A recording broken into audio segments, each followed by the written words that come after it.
Olá, caro cursista. A nossa aula de hoje é sobre o fascículo 1 do curso de Controle Social das Contas Públicas.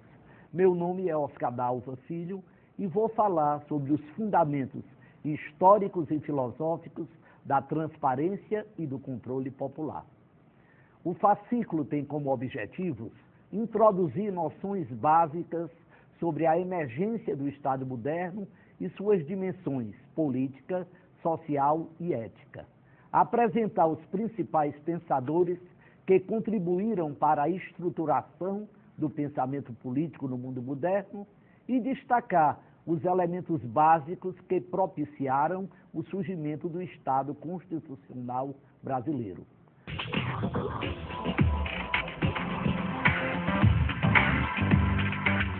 O que significa viver num Estado democrático de direito?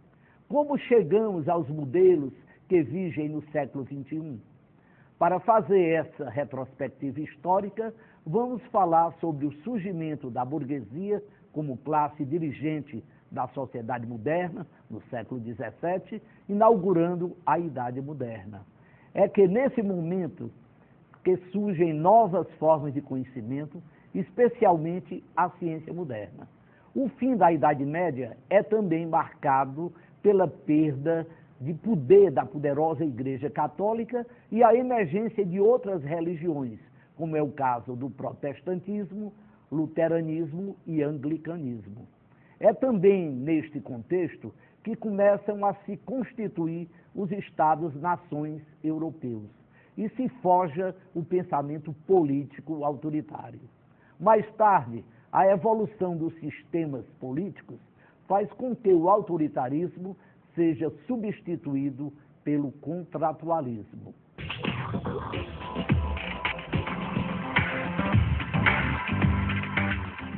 A Revolução Francesa e a independência americana representam dois marcos importantes na construção de modelos de contratos sociais e na elaboração de constituições republicanas. Abordaremos também a crise econômica e social por que passa o Estado burguês no século XX e a experiência do socialismo soviético. No Brasil, apresentaremos uma breve abordagem sobre o Estado constitucional brasileiro no momento que sucede o fim da ditadura militar. Vamos, então, iniciar o nosso percurso histórico para entendermos como surgem e evoluem os sistemas políticos e, neles, o conceito de cidadania e os direitos individuais. Os processos que forjaram as sociedades democráticas, desde o século que vivemos, remontam ao século XVI, momento em que o feudalismo se encontra em sua fase final, com a emergência dos Estados-nações e o surgimento de uma nova mentalidade, influenciada pelas descobertas de novas terras, povos, fauna e flora que abalam a visão eurocêntrica do mundo. Nesse contexto de profundas mudanças sociais, econômicas e políticas, novas concepções sobre o Estado abrem campo para a elaboração de doutrinas políticas, como a de Maquiavel, Rousseau, Hobbes, Locke e Bacon.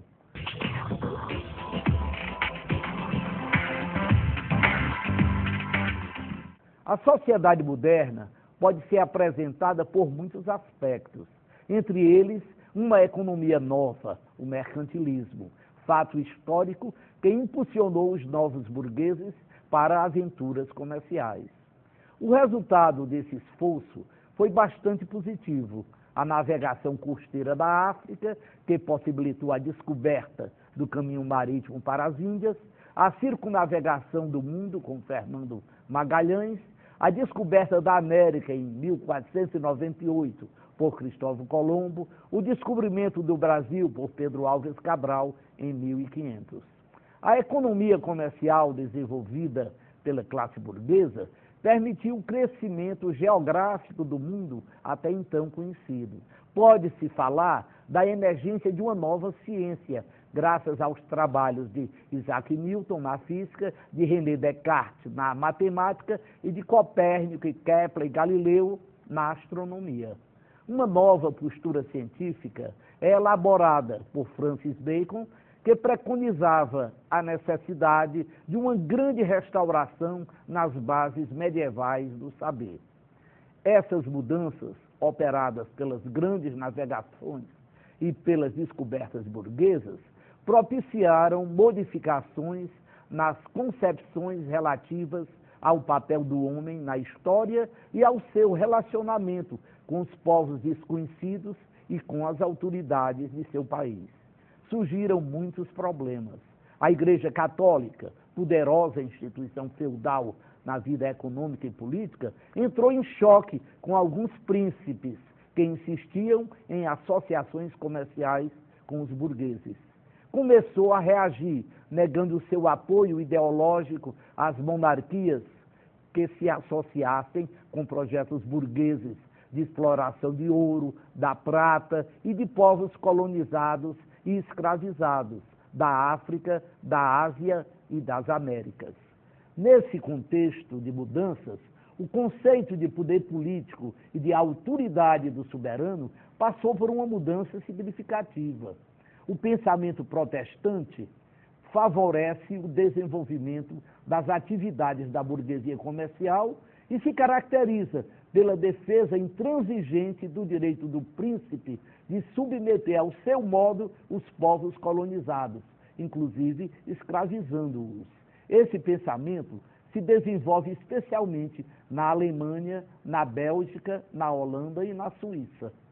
Os católicos participam também, ao seu modo, das empresas colonizadoras, mas desenvolvem uma ética cristã que dificulta a justificação da escravidão e do autoritarismo absolutista dos príncipes.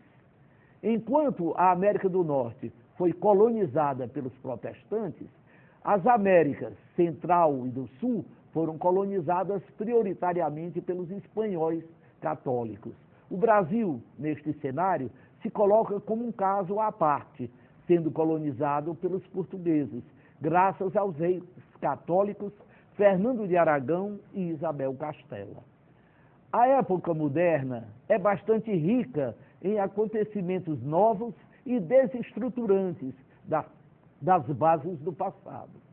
Duas grandes preocupações avultam a modernidade: a descoberta de um método científico rigoroso e uma compreensão do fato político, relação entre o homem e o seu governante. Questiona-se, pois, o poder, a autoridade, a lei e o fundamento destas. O lugar antes ocupado por Deus na Idade Média passa a ser ocupado pelo povo. Falaremos a seguir sobre o pensamento político autoritário.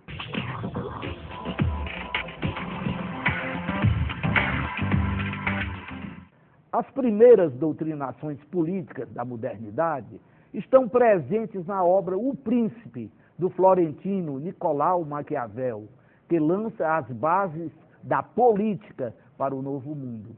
Maquiavel escreve a partir do exame dos fatos empíricos da história civil dos antigos e dos exemplos medievais. Observa que a política é uma técnica de persuasão utilizada pelos partidos ou grupos, visando a conquista do poder. E depois se converte numa técnica de manutenção do aparelho do Estado. Enquanto não conquista o poder, o grupo político ou partido é generoso, humanitário e progressista. Tudo promete e tudo admite. Quando assume o poder, converte-se em governo e assim passa a ser reacionário às mudanças, conservador em seus atos e cruel com seus oponentes. Maquiavel postula pela separação entre as atitudes éticas, religiosas e políticas.